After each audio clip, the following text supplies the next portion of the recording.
So, pagpalang araw sa ating lahat. Ako po si Zarinas Palamat. Ngayon lalahad ko ang alituran para sa daily devotion na pinamagatang Humility Makes Us Beautiful. So, panibagong series po tayo na The Power of Humility. Sa scripture po natin ngayon is Philippians chapter 2 verses 3 to 4, and sinasabi na, do nothing out of a selfish ambition or vain conceit. Rather, in humility value others above yourself, not looking to your own interest, but each of you to the interest of the others. Sa Tagalog, huwag kayong gumawa ng anuman dahil sa pansariling layunin o pagyayabang.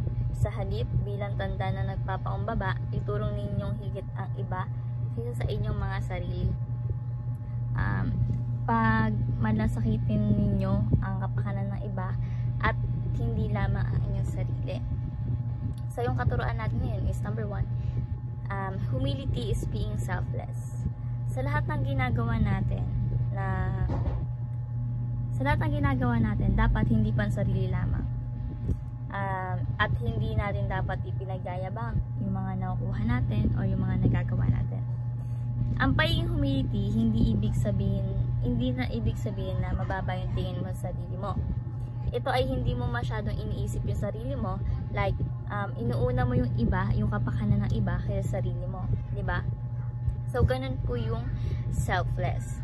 Humility is being selfless. So next is humility values others above oneself. So yung humility, ito yung pinapahalagahan mo yung ibang tao kaysa sa pagpapahalaga mo sa sarili mo. And kung gusto mo maging dakila, wag mo tignan yung sarili mo na mataas, na mas mataas pa, no? Kaysa sa iba. Minsan kasi sakit din natin to yung pagyayabang. Yung turing mo sarili mo na, ay mas mataas ako dyan. Yung parang may nakuha ka lang or may na-achieve ka lang na let's say position or bagay na matagal mo nang hinihintay, is tingin mo na sa kapwa mo is mababa na, no? So ikaw na yung nagmamataas. Kaya nga 'di ba sabi, lahat ng nagmamataas is ibinababa, 'di ba? At lahat ng ibinababa is itinataas. So wag po tayong maging mahangin, no? Mahangin sa sarili sa ibang tao. Huwag natin tignan yung sarili natin na mas mataas pa tayo kaysa sa iba, no? Bagkus tignan natin yung ibang tao kaysa mas mataas sa'yo. Yun po. At ikaw ay maglilingkod sa kanila. So, ang example na dapat natin sundin o tularan ay ang ating Panginoong Hesukristo. So, humility values other above oneself. Next is, humility seeks the good of others. Yung pagpapakumbaba, ito yung pinoprotectionan eh. Ito yung prioritize natin yung kapakanan ng ibang tao, no? Yung mga beautiful people daw po is ito yung pinaprioritize nila yung iba, yung kapakanan ng iba kaysa sa sarili mo. You want to become great or humility, isipin mo yung kapakanan ng ibang tao kaysa sa iyong sarili, no? Humility, you treat others better than yourself, no? Ayun lagi natin natandaan. And you seeks the good of others. So humility seeks the good of others. So paano natin isasabuhay? Number 1 is practice selflessness.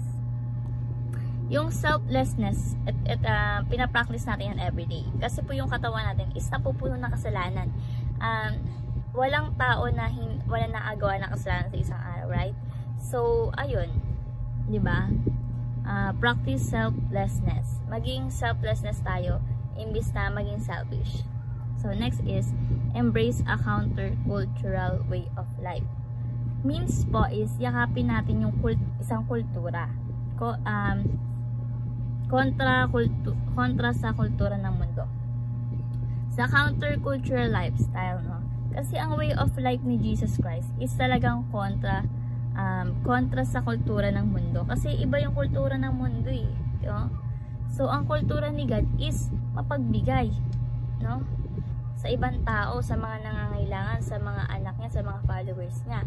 Ang kultura ng mundo is makasarili, 'di ba? Marami sa ating ganito eh, yung makasarili. Imbis na tulungan mo ibang tao, isipin mo muna yung kapakanan nila, Wala, inuuna mo yung sarili mo. So, embrace a countercultural way of life. And lastly po is, seek the good of others for Christ's sake. So, unahin natin yung iba kaya sarili natin for Christ's sake. Si God kasi, siya yung naglingkod sa atin, di ba? Inunan niya yung mga anak niya na tayo, bago ang kanyang sarili. Di ba, isinugo niya yung nagkatawang tao siya, isinugo niya yung sarili niya, nagpapako siya sa krus para sa ating mga kasalanan. Si Christ hindi siya selfish di ba? So, dun pa lang, ayun na dapat yung tularan natin. Hindi ko sinasabi yung pagpapako tayo sa krus. Kumbaga, unahin natin yung iba kaya sa ating sarili.